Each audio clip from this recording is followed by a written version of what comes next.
کته لاندې کسانو نه هر کس په دې وتوانېده چې سم نوم واخیسته د دې غونډې ول نمره 300 افغانۍ انعام ورکوم.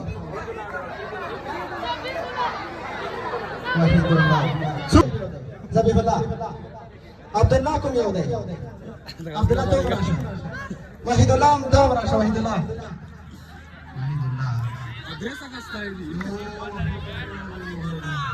لکه فاصله کې ودرېږئ. مهرباني وکړئ د بې نظمۍ هڅه مه کوئ. دا درې واړه وګورئ تاسو. سر ته عبدالله،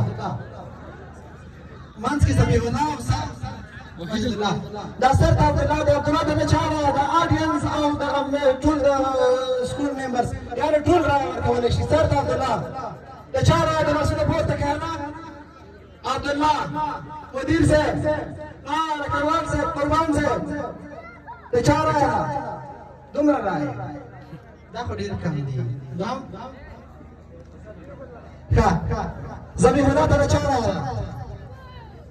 ذبیح الله ته د چا رایه ده؟ څوک وایي ذبیح الله دی؟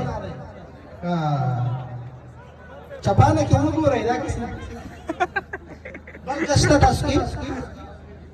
وحید الله صبر وکړئ.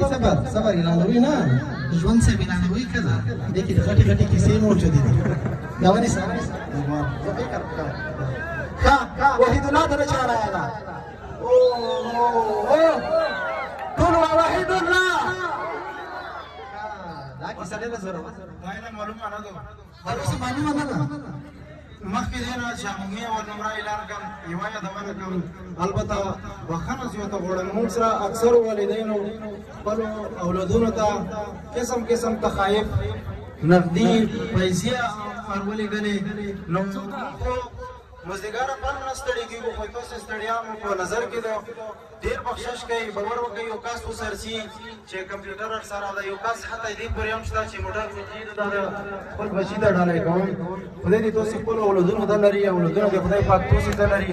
نو دا معذرت مو ډېر ومنئ چې مونږ د وخت د کمښت په اساس نشو کړای چې ټولو زده کوونکو ته هغه ډالۍ تقسیم کړو چې د خپلو والدینو نه د خپلو اقاربو نه دوی ته ویشل کېږي.